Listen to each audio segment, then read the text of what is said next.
La Scăreada, anii 1200-1203,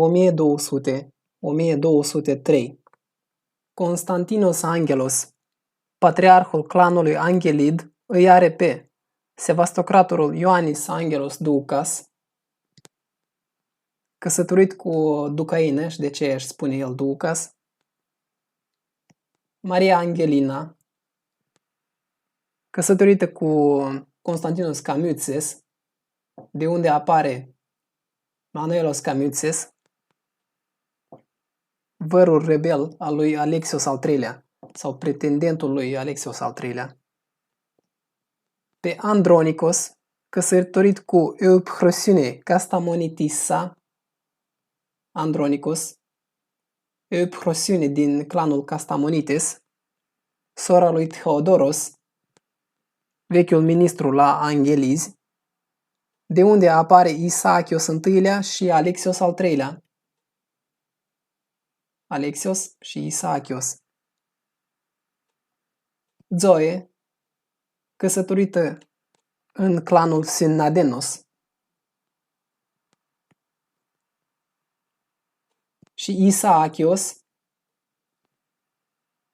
tatăl rebelului Constantinos Angelos Doukas sau pretendentului Constantinos Angelos Doukas și tatăl soției Sevastosului Vasileos Vatatzes, deci socrul lui Vasileos Vatatzes. De aici probabil le apar Ioannis al III-lea Vatatzes, deci Ioannios Vatatzes, precum și Sevastocratorul Isaacios Vatatzes și un anonim care este socrul protovestiarului Alexios Raulis, fiul Sevastosului Constantinos din clanul Raulis. Sevastocratorul Ioannis Ducas Vatatzes îi are pe Alexios, care a fost prizonier la Megarites, pe Theodoros I-lea,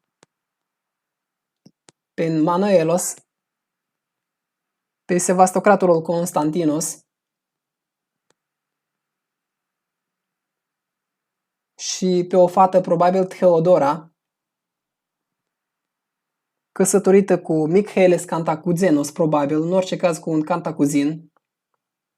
Deci Theodoros, Manuelos, Constantinos, Sevastocrator, Isaacios, Theodora și pe Eirene, care guvernează Corfu pentru Manuelos mai târziu, pe Anna, căsătorită cu Matteo Orsini, contele Palatin, pe Isaacios,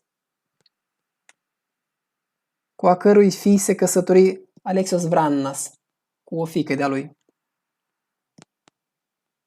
și Eirene de Corfu. Iar fiul ilegitim, Michaeles Angelos Doukas, probabil dintr-o mamă cariană,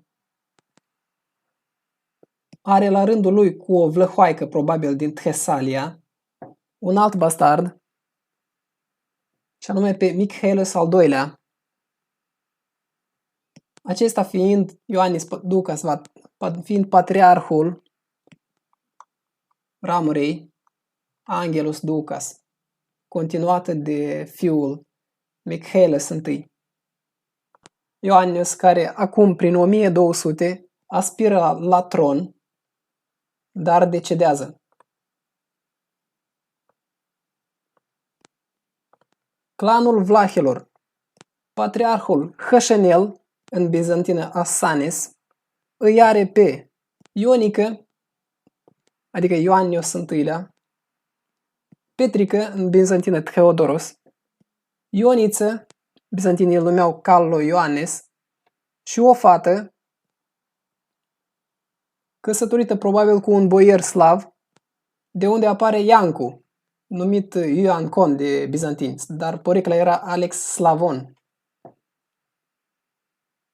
Ioniță, deci Callo Ioannes, a fost căsătorit cu fata Kaganului Cuman, probabil de la nord de Dunăre, cărora poate le erau vasali, vlahii, iar Ionică este căsătorit cu Ileana, provenită din principi sârbo-bizantini, Ileana, de unde apare Ionel al doilea. Ionel al doilea. Ioancon, adică Iancu, îl ucise pe Hășănel, adică pe Asanes, și capturase ginerele bazilical pe sevastocratorul Isaacios Vatatzes. Alt boier din clan este Dobromir, în bizantină Chrysos, devenit ginerele protostratorului Manuelos al lui Constantinus Camițes, deci Manuelos Camițes. Manuelos fiind deci vărul Bazileilor, unchiul cărora era Ioanis Ducas. Bazileul recăsători fetele Irene de la Andronicos Contostephanos cu Alexios Paleologos, despotul, iar Anna, adică titlul de despotes avea, iar Anna de la defunctul sevastocrator Isaacios Vatatzes cu Theodoros din familia Lascaris. În Vlachernia, adică domeniul Vlahilor, deci Balcani, după ce în Macedonia se revoltase Chrysos, se revoltă și Ioancon, făcându-se comandant de Philippoupolis, de aici. Ioancon îi păcăli pe ginerii bazilicali, îl captură și îl închide pe protostratorul Manuelos Camytzes. Așadar, Camytzes ajunge prizonierul lui Ioancon. Ca să îl alieze pe Ioancon, Bazileul îi promite mâna fetei sevastocratorului Isaacios Vatatzes de la Anna, deci nepoata bazilicală, fetița Theodora Angelina, pe atunci de vreo 10 ani. Deci fetița faimosului sevastocrator, care chiar decedase în captivitate la Ioancon.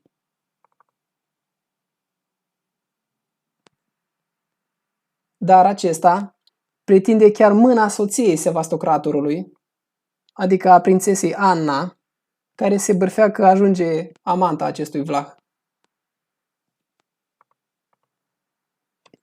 Ioniță, adică cel supranumit Callo Ioanes, cu aliații săi, cu barbari din Vlachernia, respinge bizantinii. Ioancon își stabilește fieful în Thrax, în Rodopia, în jurul acestor munți.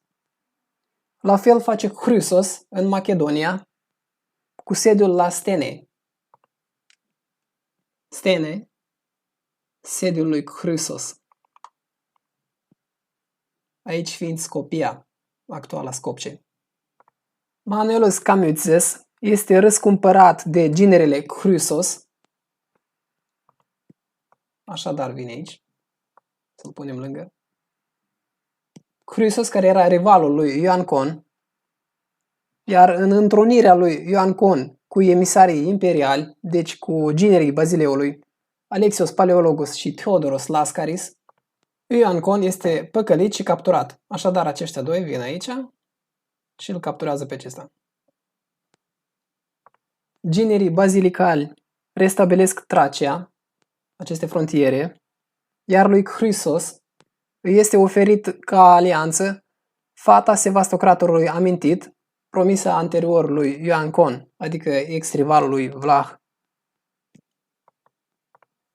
Fetița Theodora Angelina, cu care Chrysos se căsătorește, dar rămâne și ginerele lui Camytzos, cu care se aliază și împreună, inclusiv cu Parsacounteros, probabil noul guvernator armean de Philippoupolis, pornesc rebeliunea lor din Ellada septentrională, din Grecia de Nord.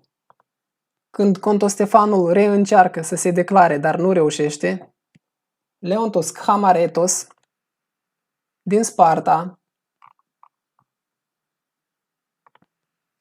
Praedros de Laconia, adică al acestei provincii antica Laconii din jurul Spartei, se revoltă acolo, preia controlul în cetate, iar în Monoemvasia, în bizantină Malvasia, au loc dispute violente între familiile de hegemoni, adică de conducători din sud, o opoziție condusă de proprietarii din Arcadia, Laconia, deci aceste provincii, Arcadia, Laconia, numite în era bizantină Morea, mai ales de către familia Khamaretos, aliată cu un trib slav, Meling.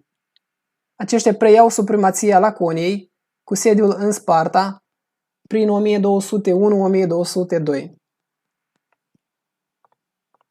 Vărul bastard al Bazileului, Michaelis al Sevastocratului Ioannis Angelos Doukas, redevine guvernator de Melanoedium, adică Melanoidion, aici, mai ales în timpul mandatului anterior, sau poate mandatul tatălui, coridorul pisidian între Chivota, Sozopolis, Sparta pisidiană și Atalea ajunsese necontrolat când diferiți barbari se infiltrează și ajung în Pisidia, în această provincie, Caria, provincii unde se disrupe controlul și sudul devine de fapt separat de guvernarea din Mylasa, adică de reședința acestora, care practic mai controla Caria pe la aceste frontiere.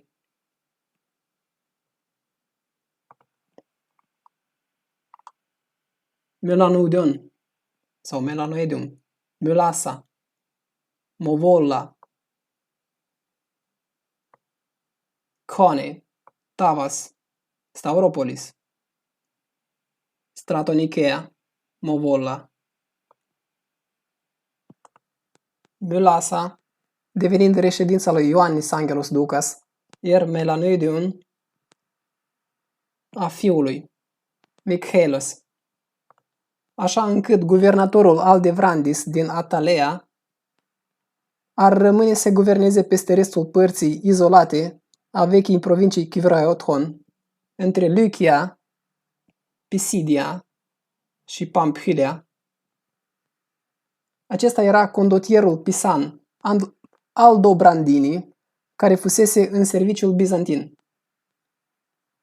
Datorită politicii slabe, cam acum se infiltrează lagunarii, adică venețienii, la strâmtoarea Hellespontos, adică Dardanele, anume clanul Quirinii în cetățile Lampsaca, Pegas, Callipolis, iar paralel rivalii lor, ligurii, adică genovezii, se infiltrau la porturile doriene, pe unde este Coos, Halicarnassos, Stadea, unde a fost antica cetate Cnidos, în special familia genoveză Vignoli. Așadar, pe la 1200, acest domeniu rămâne necontrolat, adică anarhic. Pe aici erau turcmenii, pe aici ajung selgiucii, aici erau danișmenii, pe aici poate dominau cei Gavras, cilicienii se întind, chiar și spre Cipru de Nord. Aici era clanul mic al lui Angelos Doukas, aici erau Quirinii și aici erau Vignoli. Aici Khotsas și aici Mangabhas. Alte formațiuni barbare erau în jurul Larandei, în jurul Nechide, deci în Licaonia, spre Capadocia, în jurul Nicopolis, deci spre provincia Chaldea, în jurul Chalcene, deci în Armenia, în jurul Theodosiopolis, deci spre Georgia. 1200-1201, Michaelis Angelos Doukas se revoltă cu ajutorul barbarilor, cu turcmeni și tadjici de aici de prin Caria, invadând nenorocita vale Meandră, deci a bazinului Meandros, vulnerabilizând frontierele sudice. Pe atunci, Kekhushrev, care era în Constantinopol, căuta aliați pentru a reveni în Iconia și poate îi oferise tatălui guvernator, adică Ioannis Angelos Doukas, niște războinici de aceștia, Alexios al III-lea duce vara o campanie împotriva sa, îl bate și Micheles se refugiază la curtea Iconiei. Se întâmplă asta întrucât după ce încercase să se autodeclare tatăl Ioanis Angelos Ducas, decedează prin 1200 și odată cu el dispare acest pericol. Deci pe ăsta îl punem aici. Iar pe Micheles lângă Iconia. De aici, din serviciul sultanului, Micheles conduce raiduri la frontierele Themei pe care a guvernat-o, în jurul bazinului meandric. Și poate făcuse asta în înțelegere cu tatăl său sau în colaborare. Deci sudul, la sud de Thema Thrachesion, de pe bazinul meandric, devine fieful acestei ramuri, Angelos Ducas, izolând și mai mult sudul de controlul de la centru, de controlul efectiv bizantin. Speculez că tatăl Ioanis Angelos Ducas ar fi tins chiar pe de o parte spre Thrachesion, iar fiul Micheles s-ar întinde cu războinicii lui spre porturile cariene. Căci în Mylasa este amintit un arhon peste colina Lacros, care decedează, fiii lui nu îi pot păstra tot ce însușise, acest arhon, dar nici administrația locală nu le poate prelua toate posesiunile. Și presupun că e vorba de acest Ioanis Angelos Ducas și această ramură a clanului. Deja în Caria domină arhonți locali și la fel în Pisidia sau Lycia sau Pamphylia. Astfel, Levon al Ciliciei reintră în Pamphylia pe cursul Eurymedon până la Sileon, până la această cetățuie. Respectiv, sultanatul își întinde frontierele pe unde au ajuns infiltrările barbarilor, adică tagici, turcmeni, țigani și așa mai departe, în această provincie a Pisidiei, spre Varea Leucotis, unde erau Laodicea, Cone, și din jurul lacului Coralis, peste lacurile pisidiene, cu Sozopolis, Apamea Chivota, până la Suvleon, Sublaium, și până la lacul meandrului superior,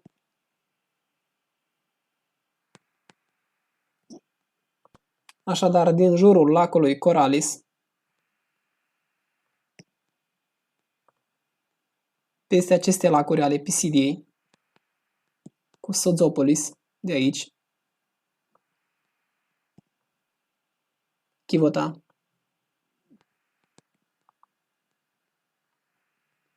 și până la Suvleon, lacul meandrului superior, deci pe aici,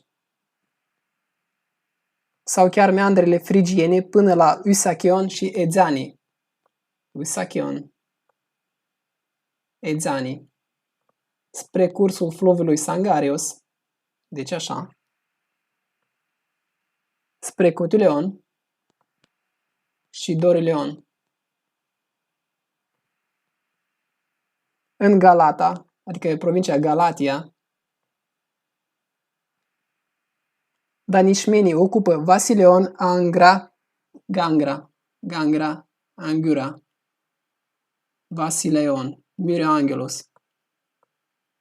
Deci, Gangra, Vasileon, Anastasiopolis, Myrioangelos, iar aici era meandrul Sangarios, spre Medeon și Dorileon. La sud-est de Subleum, ariile rămân necontrolate de bizantini și barbarii intră în Phryggia Pactiana, aceasta fiind mica provincie Phryggia Pactiana, așadar pătrund aici, spre Valea Laodicei, deci Valea Leucotis, unde era Cone, Laodicea, Tripolis. Așadar până la aceste frontiere, unde era vechea Core, chiar armata regulată selgiucă din Iconia și nu barbarii pe cont propriu care anterior au ajuns pe aceste frontiere, în Caria. În 1201, când Genova câștigă privilegii și cartiere în porturile ciliciene, precum în Tars, adică Tarsium, familia Gavalas din Rodos devine hegemonă, adică dominantă, în cetatea Rodos, iar Creta, unde nu lipseau ligurii, adică genovezii, nu se știe cine o guverna și ar fi devenit un fief contostefan, întrucât ultimii duci erau din acest clan, dar ajunge practic independentă de guvernarea centrală. La fel ca și provincia Tauridia, unde exista sediul provinciei Theodosia, adică Capcaps, dar care este dominată de țara goților, cu sediul lor la Doron, aici. Tauridia, țara goților, Doron, Theodosia, strâmtoarea Kherson spre lacul Meotis, golful Odessas. Insurecții erup și în capitală, cu populari, pentru Ioannis Axouches, părăclit Grasul, în spatele căruia era ambițiosul Murțuflu, care provocase această revoltă, adică Alexios Doukas. Atunci sunt jefuite mai multe comori în capitală, dar în Palatul Sacru, tentativa uzurpării lui Axouches este crunt suprimată de ginerile Bazileului, de Paleolog, Alexios Paleologos. La curte decedă Demetrios din clanul Troniches, din clanul acesta gruzin, care era Glogothetes al Dromosului, adică un ministru de externe, și îl succede fiul Constantinos, care era eparhul capitalei. Acest Constantinos îl are pe Demetrios Troniches, care poate devine eparh după tatăl lui. Potențatul Leonos Sgouros devine stăpân la Nauplion, în acel portuleț de lângă Argos. Acesta este descendent al familiei magnatului Sgouros din Argolis, din provincia Argolidei. Urmase tatălui Theodoros ca guvernator de Argolida și ca ereditar aici la Nauplion. Ocupă Argosul, apoi Corinthos,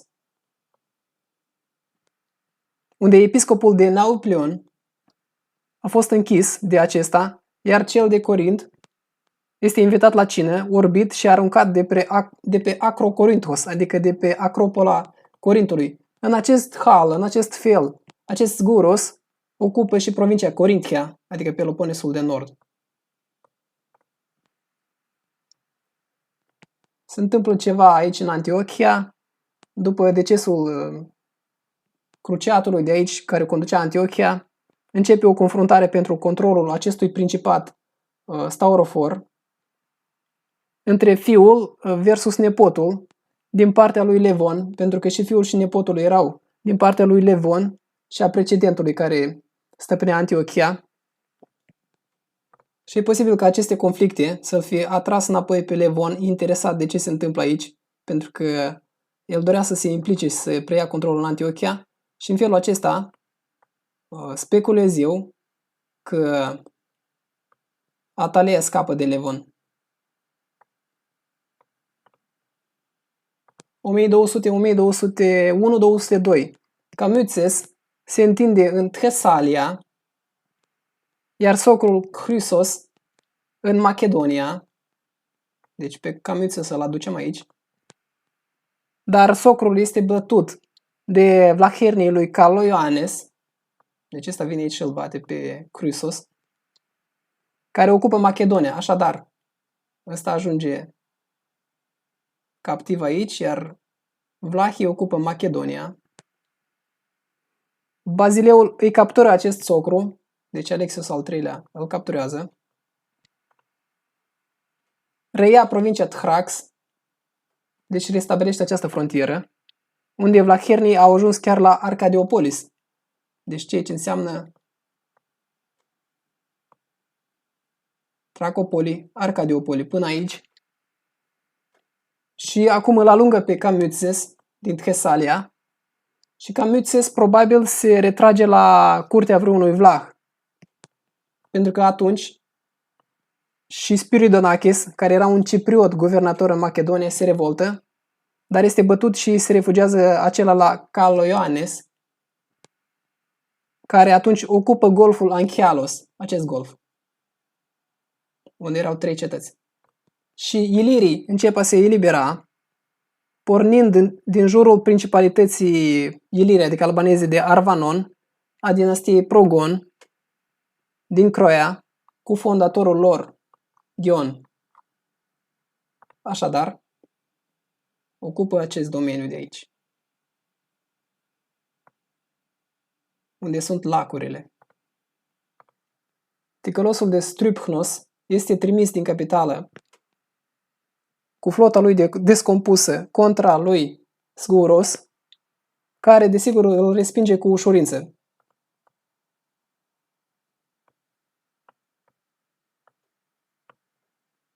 În 1202, când vlahii înaintează din Macedonia spre Thesalon, pisanii, cu contele lor, Ranieris, ocupă cu navele portul Siracusei, de aici. Siracusei, adică Siracuza, era o cetate, port, cu o populație bizantină, supusă normanzilor. Deci mai exista în Siracuza, la 1200, o comunitate bizantină. De pe atunci, în Corcyra, deci în Corfu, și Sporades, așadar în Coos, Stadio Trachea, Rhodos, Halicarnas, apar comercianții liguri, poate după cei pisani, așa cum apar și în Naxos și în Creta. Deci venețienii, liguri, cer scuze, genovezii. Întrucât genovezii cam înlocuiesc pisanii în Bizanț, care au fost importanți până acum, iar Isachios, al lui Bazileu detronat, avea un fiu, Alexios. Acest Alexios, al lui Isachios Angelos, evadează din închisoare de la palat, eliberat fiind de niște afaceriști pisani, venind cu un vas pisan în Roma, deci fugi de aici, ajunge în Roma, la cumnatul de Șvabia și la marchizul de Montferrat, Boniface, făcând promisiuni pompoase cruciaților pentru a-i susține revenirea tatălui său, Isachios, pe tronul bizantin. Continuă înaintarea barbarilor, care înconjoară Stauropolisul, deci nu îl ocupă, dar îl înconjoară, la fel Cone și Laodicea, așadar ocupă Valea lui Cotis, asediind practic aceste cetăți. Valea lui Cotis, care posibil să fie acum apărată de clanul Mavrozomis, pentru că acesta era de aici. 1202-203, familia Gavalas din Rhodos, cu susținători și membri, unde era un predecesor Gavalas cu titlu ereditar, preia cu Leon Gavalas controlul insulei, acela urmând ca cezar al insulei. Familia aceasta este din secolul X, de când Anna Gavalas devenise soția lui Stephanus Lecapenus.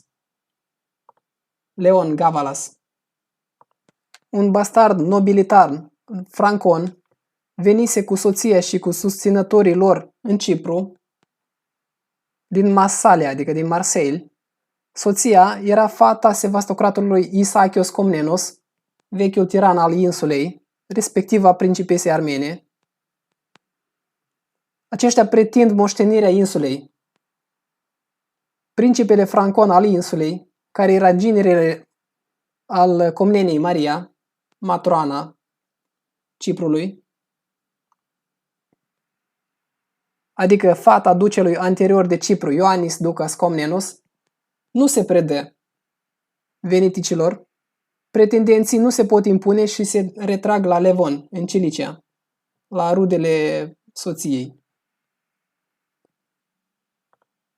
Levon pe atunci revenise, avansase pe cursul Chestros până la Perge, aici. El apoi ocupă în sfârșit castelul baronilor din Lampron. În jurul baronatului de Lampron de aici. Prin pretextul căsătoriei nepoatei cu un nobil, probabil hetumid, de acolo. Atunci când toți nuntașii vin pentru o nuntă în Tarsos, aici la Tarson, Levon le ocupă castelul, sediul acestui baronat, înglobând baronatul în Cilicia. Așadar, frontierele Ciliciei sunt până spre Lulon, Chivuistra, includ Lampron, până la sud de Laranda, Germanicopolis și până spre Perge.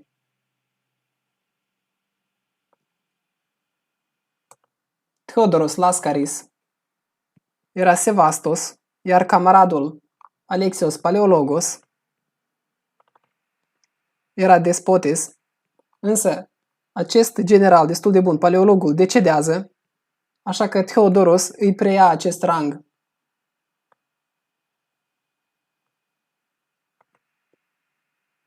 În 1203, Alexios, nepotul lui Andronicos I-lea, fondează împreună cu fratele Davides Comnenos, la ai lui 22 sau 25 de ani, în provincia Pontos, o autocrație la reședința bunelului Andronicos. La umorul bunelului, tatăl, Manelos de Trapezuntas, a fost orbit, iar mama lor, care era fata regelui Ivir, adică a Georgiei, fugise cu ei în Paphlagonia, pe domeniile comnenilor.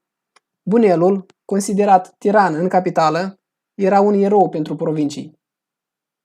Deci Alexios Comnenos veni în Pontos, în această provincie, împreună cu fratele său Davides, probabil de undeva din Paphlagonia, de pe domeniul comnenilor.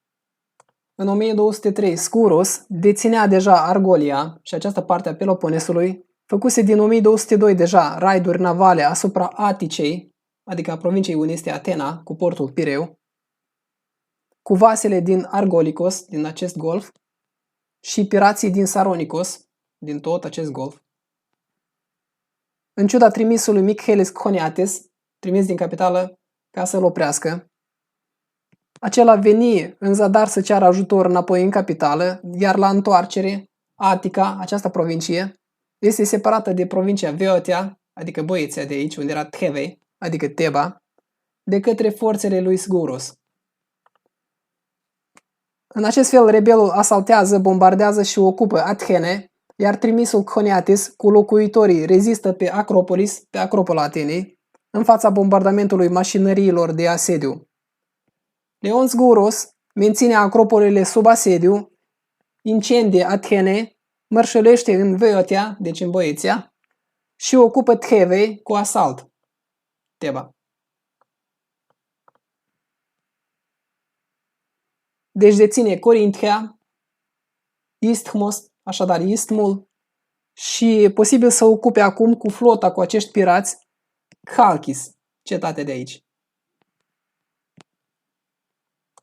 Controlul bizantin se pierde pe întinsul Chivrhaiotis, după bazinul meandric, deci Caria, Lycia, Pisidia, Pamphylia, cu împrejurimile Atalea, ajunge o enclavă bizantină spre Istanos, deci mai controla aceste frontiere, și cursul Cavalis, Polidoron, Sparta Pisidiană, Prostanna, cursul Chestros. Așadar, această provincie ajunge o enclavă,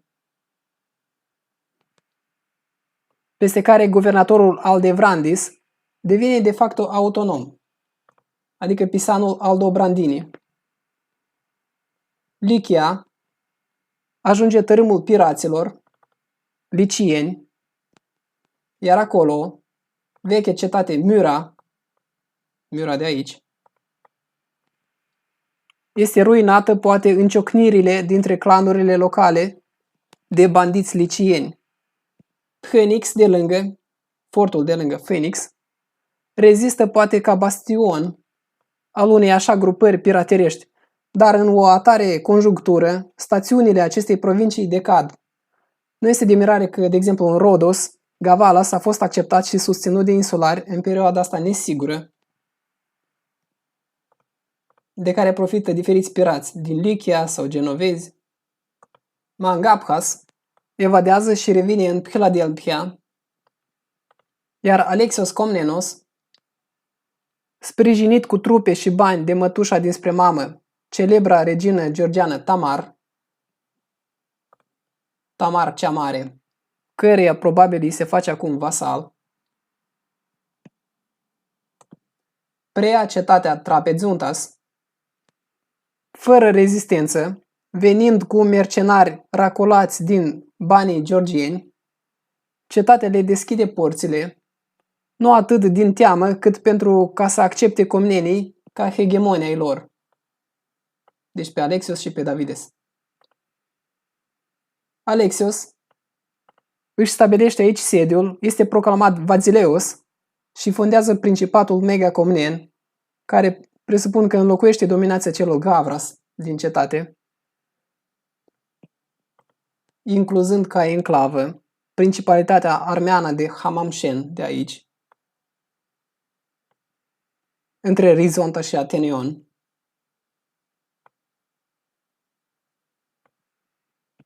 Așadar, stabilind sediul până la Soteriopolis, de fapt până la cursurile celor două râuri,